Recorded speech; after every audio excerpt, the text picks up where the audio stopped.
Making a video. Pretty sure anyway, for the most part. Camera again. Sorry about that. Hopefully it won't fall down. Or do something else obnoxious. Yeah, I gotta come up with a better stand or something. That would be a good idea. Anyway, 2 videos. Watched part of a wayward summing up video. Just horrible. And then Piro, police states and phantasmagoricalism. You know, he's trying to, as he often does, he's playing with words, trying to change their meaning. He's very sympathetic to word games. You know, you can't fix reality, just change some words, and then you can make the reality go away. So to somehow make phantasmagorical a credible philosophy, take away the taint of fairy tale, wishing makes it so. Just despicable. Despicable. Great word, despicable. But patheticism, that's what I'll call it in response. Patheticalism. And so I guess I'll start by just saying, okay, let's just say there's a thought experiment for those of those who want to play the game. The red button kind of thought experiment, test of your the depth of your respect, let's say, for the suffering or the victims.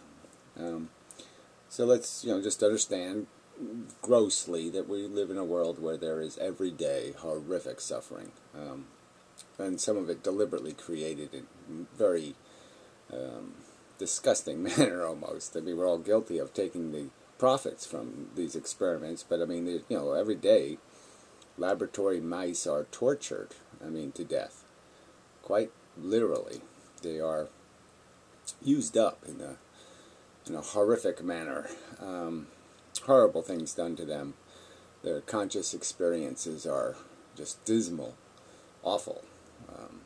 I certainly wouldn't play the game if the risk was I was going to be them. But again, we're back to that argument. If you take all the bad conditions that sentience exists in, I certainly wouldn't pull straws to be even King of France or something. The King of England. Okay, I can be the King of England, or I can be a mouse in a laboratory.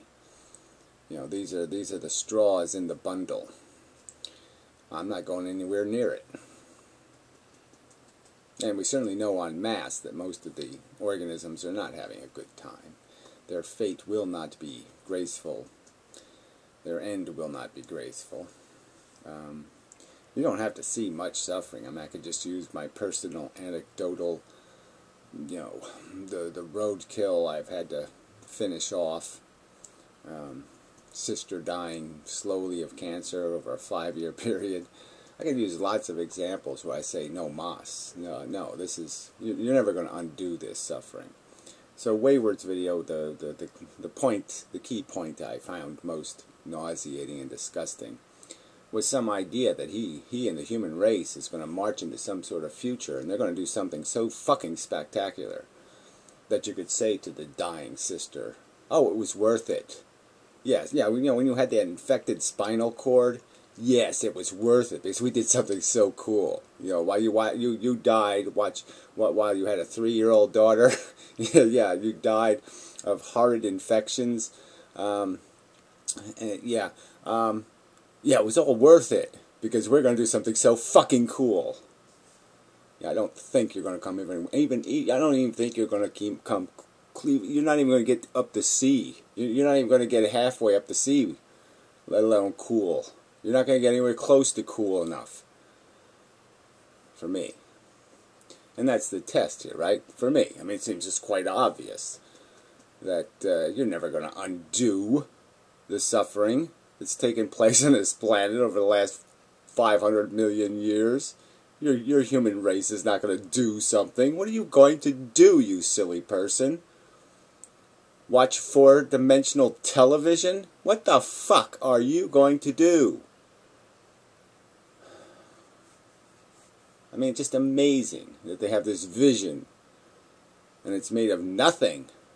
I mean, it doesn't even have a rainbow in it, because they'll be too embarrassed to actually say that word. Yes, we're gonna climb the rainbow and get the pot of gold, and then all be rich, rich, rich, and buy yachts, and then stand on them, and fuck bitches. He doesn't even fuck bitches.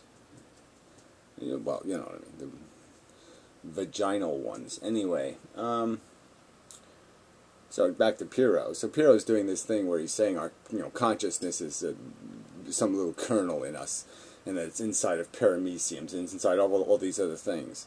A complete denial of biological reality. The fact that we are a colony, a colony of cells, and that structurally the thing that makes us conscious are neurons, not nerve cells, not blubber cells, not liver cells, not kidney cells, not any kind of cell. No, a specific kind of cell, doing a specific kind of thing in a specific kind of complex network. But let's deny biology, let's deny reality, and say because something wiggles around, spins in circles, it's alive and it feels, and it wants, and it desires, and it's afraid, and it's all these emotional things. And we know that's not, anybody who's taken even grade school biology should be able to know, no, that's really not what's happening, buddy. There's a difference between chemical and electrical brain in the first place, but it's reflexes. And reflexes have levels of complexity, and level of and you have to get to a certain level of complexity before you can have multiple sense organs, coalesced into a single network, squished together, so to speak, into what might be called a consciousness, especially one that can do the sensate, qualitative feeling thing of knowing a repulsive feeling, and then having the brains to react to it. Two things parameciums don't have. They first don't have the hardware to create a feeling, and then they certainly don't have the hardware to do something about it. Just obnoxious nonsense. So anyway, to the thought experiment, sorry. So let's just say that you have power. I give you this red button, but the red button has it's like a jack in the box. And as you crank the handle, at any minute the red button turns into a cream puff, and it's no longer the red button. So you have the power to instantaneously stop the drawing of the straw game. Alright, you can just instantaneously, without a single ouch being uttered, just end the game of drawing straws on planet Earth, of anybody ever again having an infected spinal cord, of any animal, any loving, giving, passionate little animal being, mashed by a car and left to die on the side of a road, horribly crushed. All the bad, all the little mice in the laboratory are given the day off. Okay, they're able to go to sleep and have a nice long rest instead of waking up in the morning to go through the grind again. So that's your power. You have the power, but it's gonna blow up. And the longer you sit around saying, "Well, let's see what happens. Let's wait and see. Maybe there's hope. Maybe we can clean some of this mess up." And so let's give you more information. Let's say there's a 1 in 10 chance of a dystopia so obnoxious it does make you sick. It makes even you sick. The world is so disgusting. Like an AK-47 humanoid world where, people are just every day just trying to figure out a way to kill the other guys, and everybody's living mutated and zombied and, open wounds and, pain every single day. Just the worst kind of dystopia. Thousands of years of that to be lived through.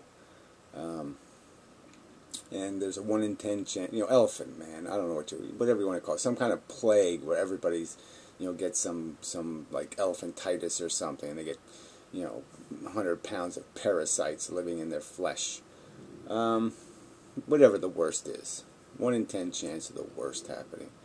1 in 10 chance that it all works out, and I can't describe the little wonderfulness, but yes, it's relatively benign. We get rid of all the bad little suffering, and we all just poofed her around going, ooh, rubbing our little sensitive parts on each other and going, ooh, and somehow we don't get satiated. We don't get full of it. We don't get enough of it.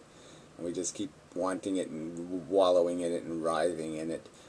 1 in 10 chance of that, whatever that is, that utopia. And the rest are somewhere in between, the other 9 or 8. And so, yeah, the longer you wait, the more you'll be able to see which way you're going to head, because you start using up these probabilities, okay? But again, the button's going to blow up.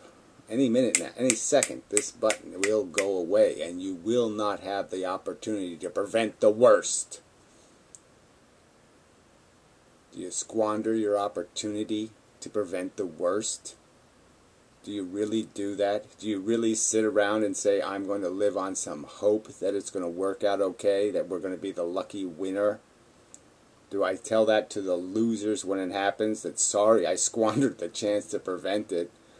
Sorry, but I was hoping, and I couldn't help myself. I'm just hopeful, so too bad.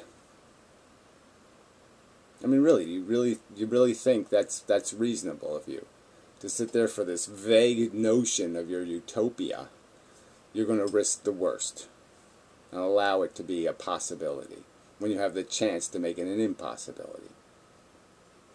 But obviously that's what this phantasmagoricalism is about. It's like, it's a way of pretending there's no way of escaping, that we don't have the power to escape the horror, because these people want to make the horror as deep into the foundament of the universe as they can. They want to try to make they'll be trying to make molecules suffering. They'll try to turn molecules into wanting and needing and suffering entities. So that way they can say, see, you can't stop the molecules, so you can't stop the suffering, so there's no reason to do anything about all that. Just make my life better. I'm the only thing that matters. Me and my buddy racist, my white humans. Yeah, just make life better for us. That's what it all sounds like to me. Make it better for us. It's just disgusting. So anyway, I could call it disgustingism, but it is more just pathetic. It's a pathetic effort to rationalize not taking responsibility for the harm you impose with your silly, oh, I'm going to apply a couple of band-aids and then say I did my job. Yes, I was a good person because I applied a couple of band-aids to a couple of boo-boos. And that's all I was required to do. La la la. And it's a crock of shit, and you people suck. Okay, if you're going to rationalize drawing straws is a dumb, idiotic game. If you're going to make rationalization excuses for it, there's nothing to call you but one evil motherfucker. Nothing else to call you. It's an evil game to be playing. This game of I'm going to challenge fate to make it bad enough for me to cry uncle. And then you're going to whine. Why me? Why? Yeah. Well, why? Because you asked for it, fucker. The previous incarnation of you anyway. It don't stop till we stop it. You got to take responsibility for your existence. And if you're going to sit there and put more coins in the vending machine, in the draw straw machine, you're part of the problem, not part of the solution, fucker. That's enough said. You're part of the problem, not part of the solution, fucker. Yeah, you're either with us or you're against us. It's a fact. You're either on the right side or the wrong side of the game. You're either playing bad. You're either bad mojo or good mojo. Okay, there's no in-between medicine. There's good medicine and bad medicine. You people is bad medicine. Bad logic, bad motives, bad intelligence, bad honesty. There's just no character in any of this shit you're talking. Phantasmagoricalism. You're proud of that? Word game? And you say you're not glib? That's what a fucking mouse in a laboratory should have written on its ass is, well, it's all for the phantasmagoricalism. Yeah, fuck you. May it fall on you, fucker.